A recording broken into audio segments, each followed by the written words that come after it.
Vítam všetkých u tohto nového videa. Dneska by som sa chcel možno nejako povenovať téme, na ktorou som rozmýšľal posledné dni, a to je o prioritizácii určitých vecí a o tom, že človek, keď chce niečo vybudovať a tak ďalej, musí mať svoje priority zoradené od najdôležitejších po tie menej dôležité do určitého hierarchického poradia. Čiže začal by som tým, bodom číslo 1, práca a biznis je vždy prvoradý. Aby som sa k tomu dostal, v prvom rade si musí človek určiť jeho základné potreby v živote. Čo on potrebuje na to, aby vedel fungovať. Sú to peniaze, je to strecha nad hlavou, je to spánok, jedlo.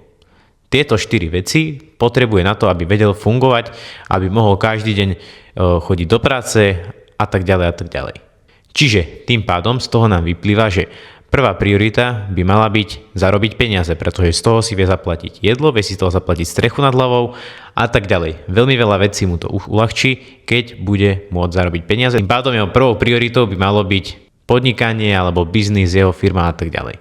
Žiadne také veci, že idem teraz v piatok večer opiť sa alebo idem za frajerkou. No nie, to takto nefunguje vo svete podnikania.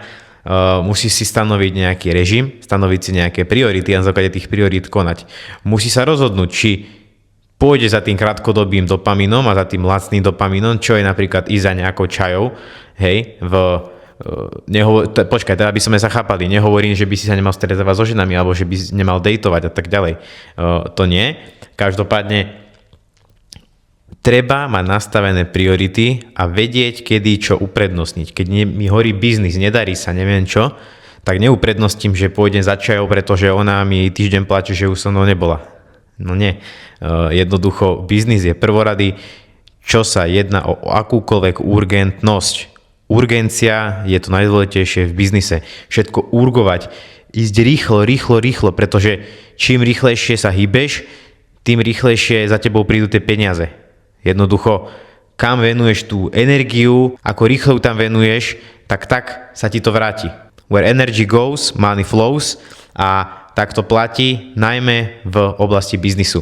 Ďalšia vec je veľmi dôležité a to je zdravie. Čiže ďalšia priorita by mala byť tvoje zdravie. Teda tréning každý deň. Kardio, silové tréningy, možno nejaké bojové športy a tak ďalej. To by malo byť zaradené v trénovaní na každý jeden týždeň. Do toho zdravia by som ďalej zaradil aj to, ako sa stravuješ, potom aké máš návyky, kedy chodíš spať, ako sa ti pracuje a tak ďalej.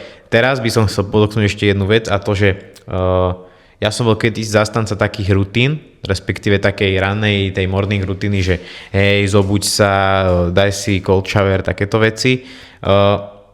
Moc to nefunguje. Z tohto nezarobíš peniaze alebo toto ti nepomôže v budovaní biznisu. Možno ti to pomôže v tom vybudovať si disciplínu, ale všetko je to v podstate o hlave a ty keď si povieš, že teraz idem robiť, tak idem robiť.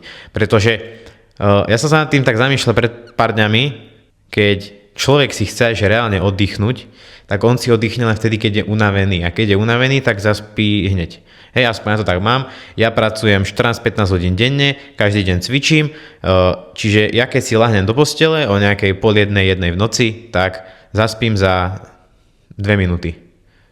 Hej, čiže ja nemám problém s únavou a s tým, že by som nemohol spať, pretože reálne pokiaľ si nedám neskoro kávu, tak dokážem zaspať v priebehu 2 minút, úplne v pohode. Ale aby som sa vrátil k tomu, oddychuje sa v noci, keď sa spí.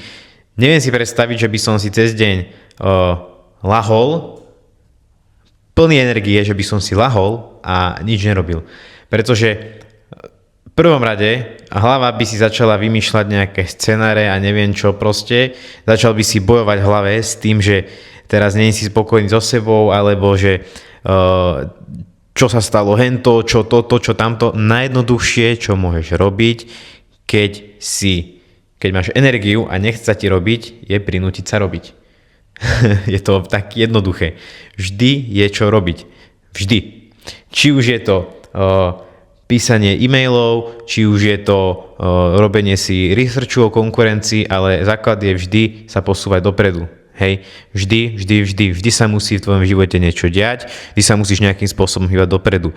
Čiže druhá priorita po biznise je zdravie a to hýbať sa dopredu. Tieto dve veci by mali byť tvojou prioritou, keď chceš vybudovať nejaký biznis alebo keď sa chceš posunúť niekde po finančnej stránke alebo životnej ako osoba a tak ďalej.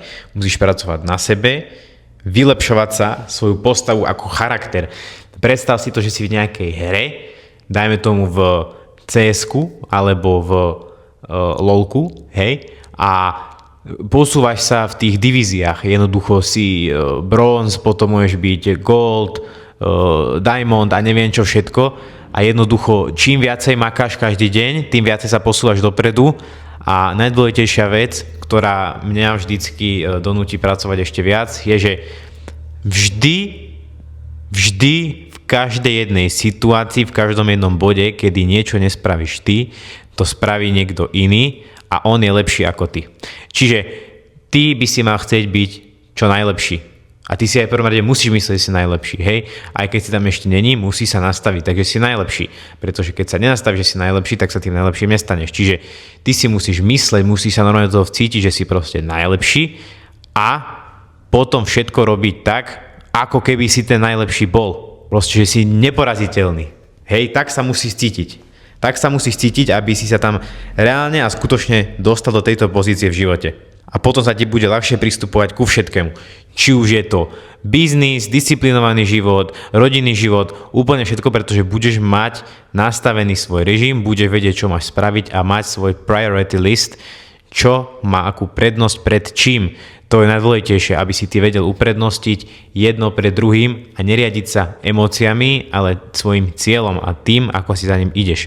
Pretože keď za ním ideš, musíš ísť priamočiaro za svojím cieľom, aj keď úspech v čomkoľvek nikdy nie je priamočiary. Vždy to je hore, dole a za každým ideš o malinko sa posúvaš hore, hej, tá krivka.